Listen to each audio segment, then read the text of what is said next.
Halo dulur-dulur, selamat datang lagi di channel Aditya Agustiawan. Buat yang baru datang, aku ucapin selamat datang. Udah siap nonton?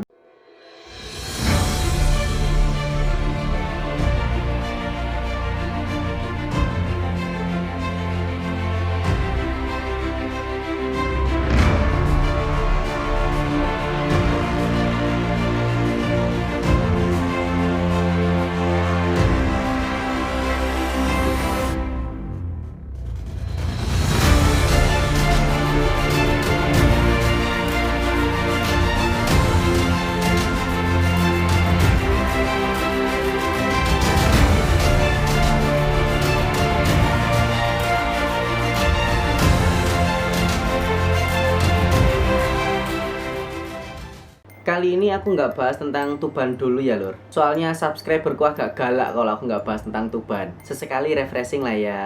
Nanti di kesempatan berikutnya aku bahas tentang Tuban lagi kok, jangan khawatir. Kali ini aku bakalan nyeritain tentang kronologi akhir kisah Juru Kunci Merapi. Di sini mungkin beberapa kalian juga mungkin udah tahu tentang siapa sosok yang aku bahas saat ini. Sang Maha Guru Merapi, sebuah gunung aktif yang mempesona, sekaligus atas izin Allah Subhanahu wa taala, gunung ini memberikan berkah kepada masyarakat di sekitarnya, bahkan makhluk-makhluk di sekitarnya. Merapi tak pernah ingkar janji. Ucap sebagian orang menggambarkan bagaimana Merapi memberikan kenyamanan, namun juga menyimpan suatu kekuatan besar yang tertidur dan suatu saat akan terbangun. Berbicara masalah Merapi punya gawe, tentunya menyadarkan kita banget nih lur, bahwa manusia itu hanya sebagian kecil dibandingkan alam semestanya. Nah, di topik kali ini aku bakalan ceritain tentang kronologi erupsi Merapi pada tanggal 26 Oktober 2010 silam yang merenggut banyak korban jiwa.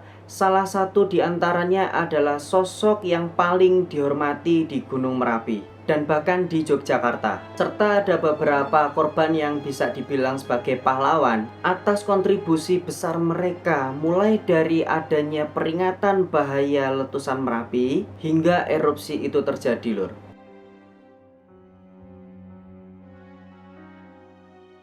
26 Oktober 2010 pukul 17.02 muncul awan panas yang berlangsung selama 9 menit lur, yang merupakan tanda dimulainya erupsi Merapi. Dan tampak warga-warga sekitar itu berbondong-bondong untuk menyelamatkan diri menjauhi dari Merapi. Di sudut salah satu desa terdekat dengan kawah Merapi, yaitu di desa Kinarejo, Kecamatan Cangkringan, Kabupaten Sleman, Yogyakarta, di sanalah tinggal seorang juru kunci Merapi yang bergelar Ki Surakso Hargo atau yang akrab dikenal dengan Mbah Marijan. Nah, jarak dari desa ini ke kawah Merapi itu katanya hanya 5 km aja lur. Kembali kita bahas tentang Mbah Marijan atau juru kunci Merapi. Beliau adalah juru kunci yang menolak turun untuk dievakuasi ketika erupsi Merapi pada tahun 2006 silam lur. Yang saat itu situasinya itu amat sangat genting. Namun Mbah Marijan ini sudah memberikan sinyal bahwa desa itu akan aman-aman saja lur. Atas kekuatan insting beliau, ini yang menjadikan Mbah Marijan itu menjadi terkenal di saat itu lur. Kembali lagi ke kronologi kejadiannya. Sore itu tanda sirine bahaya itu berbunyi, dan letusan-letusan kecil dari Merapi itu terus terjadi hingga menjelang maghrib. Keterbatasan informasi dan jauhnya jarak desa ini membuat mereka warga sekitar itu tidak menyadari bahwa ada bahaya yang sedang mengintai. Selain itu, mereka mempercayai bahwa jika sang juru kunci Merapi belum turun, maka kondisi Merapi masih dalam kondisi yang aman. Sama seperti keyakinan yang dipegang oleh juru kunci Merapi sebelumnya, yaitu di tahun 2006, yang terbukti benar lur. Ketika azan maghrib berkumandang, Mbah Marijan ini sempat mengimami sholat di salah satu masjid terdekat. Beliau bersama orang-orang yang masih bertahan di Merapi, selain mereka menolak turun dengan alasan tetap menjaga ternak mereka ini juga meyakini bahwa belum saatnya Merapi untuk meletus lur. Saat itu kondisi kampung yang gelap dan terhalang oleh awan. Mereka tidak menyadari sama sekali bahwa Merapi telah erupsi lur, dan tidak sadar sama sekali dengan bahaya yang sedang mengancam mereka. Namun Putra dari Mbah Marijan ini sebenarnya udah tahu bahwa Merapi itu udah mulai meletus. Sementara di lereng Merapi sudah didirikan beberapa posko-posko pengungsian terkait dengan naiknya aktivitas di Merapi. Pengungsian-pengungsian ini tuh terfokus di Barak Umbul Harjo, dan beberapa warga udah ada yang dievakuasi di sana. Sampai relawan-relawan ini tuh sadar ternyata mereka ini belum seluruhnya mengevakuasi warga-warga desa Kinarejo, termasuk juru kunci Merapi itu sendiri, yaitu Mbah Marijan. Adalah Agus Wiryanto, seorang relawan yang mengendarai mobil Suzuki EPV dengan berplat nomor AB1053DB, menjadikan mobilnya itu untuk mengevakuasi warga-warga desa Kinarejo yang belum turun, lur. Dan sekaligus mobil ini itu jadi mobil yang pertama dan satu-satunya yang dipakai untuk mengevakuasi warga-warga di desa Kinarejo. Agus Wiryanto ini nggak sendirian aja, lur.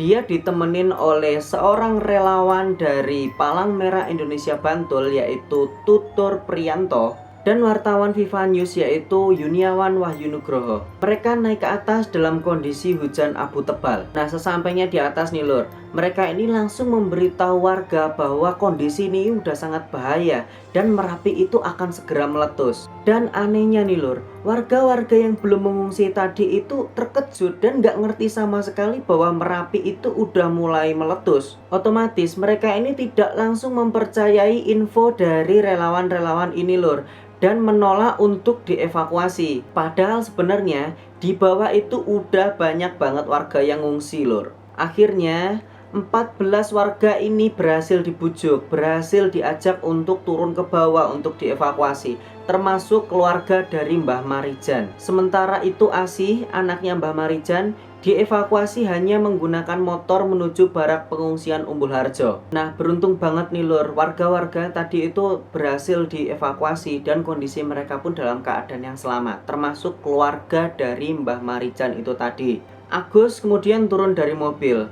sedangkan Tutur Priyanto dan Yuniawan Wahyu memilih untuk kembali ke desa Kinarejo untuk mengevakuasi warga-warga sisanya itu tadi. Sesampainya di atas nih, lur, mereka sempat bertemu dengan Mbah Marijan dan memarkir mobilnya di halaman kediamannya Mbah Marijan. Salah satu rekan Yuniawan yang ada di bawah itu sempat memberitahu bahwa warga-warga itu udah pada mengungsi. Sedangkan Yuniawan ini masih menunggu Mbah Marijan itu yang katanya masih sholat. Mbah Marijan yang ada di dalam rumah itu tetap bersikeras nggak mau turun dan tetap bertahan di rumahnya. Soalnya, lur, bagi Mbah Marijan, satu-satunya yang bisa memintanya untuk turun dari Merapi adalah Sri Sultan Hamengkubuwono ke-9. Dan dengan tegas Mbah Marijan itu berkata bahwa saya diperintah oleh Sri Sultan 9 dan saya hanya mau menuruti Sri Sultan 9. Saya tidak diperintah oleh seorang gubernur. Tapi, lur, sebagian orang itu berpendapat bahwa sebenarnya Mbah Marijan itu udah bersedia untuk diajak turun, untuk dievakuasi. Tapi sebelum turun, lur, beliau ini sempat meminta izin untuk mempersiapkan sesuatu di dalam rumah terlebih dahulu. Tapi naas, pukul 18:50, awan panas Merapi sampai juga di desa Kinarejo dan menyapu segalanya yang ada di sana. Kedua relawan yaitu Tutur dan Yuniawan tidak sempat terselamatkan karena beliau sedang menunggu Mbah Marijan yang ada di dalam rumah. Keduanya tewas terpanggang oleh awan panas. Begitu pula dengan mobil EPV yang mereka bawa. Jenazah keduanya ditemukan di dekat teras rumah Mbah Marijan. Dan kondisi EPV yang mereka bawa itu udah meleleh dan rusak parah terpanggang awan panas. Hal yang sama juga menimpa sang juru kunci yaitu Mbah Marijan. Beliau menemui ajalnya dalam kondisi bersujud ke arah selatan. Sebagai meluruskan informasi aja nih, lur, ya, beliau bersujud itu sebenarnya bukan dalam kondisi sholat. Beliau, sang juru kunci Merapi itu sebenarnya udah menyelesaikan sholatnya. Tapi beliau ini sujudnya menghadap ke arah selatan, tepat menghadap ke Keraton Ngayogyakarta Hadiningrat. Sujud itu adalah sujud penghambaan bahwa beliau telah menyelesaikan tugasnya, yang bersamaan pula dengan telah selesainya tugas seorang Mbah Marijan untuk hidup di dunia. dan kembali ke haribaan Gusti Allah yang Maha Agung. Selain Mbah Marijan, berikut ada beberapa nama korban-korban yang tewas terpanggang oleh awan panas Merapi tahun 2010. Ini daftarnya.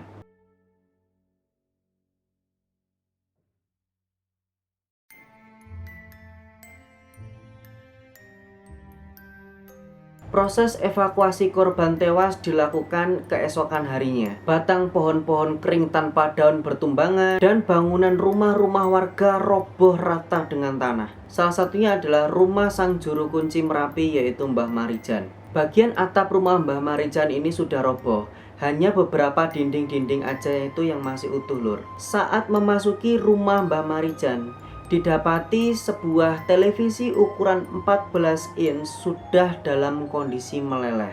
Di dekat televisi tersebut terdapat seperangkat kursi yang terbuat dari kayu. Semua kursi-kursi itu tuh dalam kondisi yang rusak. Di sebelahnya ada figura foto yang tertutup debu awan panas, yang ternyata itu adalah foto Mbah Marijan bersama dengan sang petinju Chris John dan 5 orang lainnya berpose dengan latar belakang Gunung Merapi. Berjalan sedikit ke ruangan yang lainnya, tampak ada lemari yang ambruk ke lantai. Kemudian dari ruangan ini tuh tampak dapur yang udah berserakan dengan piring-piring, baskom-baskom, dan panci. Semua peralatan dapur itu tertimbun oleh pasir. Di belakang rumah Mbah Marijan itu bahkan didapati ada bangkai anak sapi dan ayam yang udah melepuh. Sedangkan di depan rumah Mbah Marijan itu didapati mobil Suzuki EPV yang udah rusak parah dengan kondisi ban yang melepuh. Dan mobil ini itu diduga yang akan digunakan Mbah Marijan untuk mengevakuasi beliau. Kondisi serupa pun juga tampak di rumah-rumah tetangga Mbah Marijan, yang kondisinya itu udah rusak, roboh, berantakan, dan tertimbun pasir. Untuk mengenang Mbah Marijan beserta dengan 2 orang yang berusaha untuk menjemputnya, kini di lokasi bekas rumah Mbah Marijan itu dibuat sebuah museum mini. Di dalamnya ada berbagai macam peralatan bekas Mbah Marijan. Tepat di lokasi diketemukannya jasad Mbah Marijan itu dibuat sebuah petilasan. Bentuknya memang menyerupai makam, tapi sebenarnya Mbah Marijan itu nggak dikuburkan di sana, lur. Petilasan itu hanya digunakan sebagai penanda akhir hayat beliau.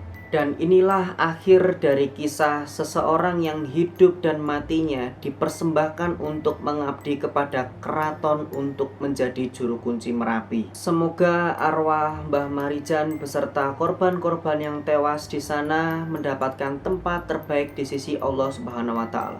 Amin ya robbal alamin. Itulah kisah tentang kronologi akhir hayat sang juru kunci Merapi. Bagaimana, lur? Kalau kalian punya tambahan informasi seputar kronologi akhir hayat sang juru kunci Merapi, bisa ditulis di kolom komentar. Oke, lur, seperti biasa, jika kalian suka dengan video ini, jangan lupa like dan subscribe. Nyalain juga lonceng notifikasinya biar kalian tahu aku upload video baru. Kalau menurut kalian informasi ini tuh bermanfaat dan menarik, silahkan di-share atau dibagikan ke teman-teman kalian. Boleh di grup Facebook, boleh di grup WhatsApp, biar yang tahu informasi ini tuh nggak cuman kalian aja, lur. Sekian dari saya, sampai bertemu di video berikutnya. Bye bye, lur.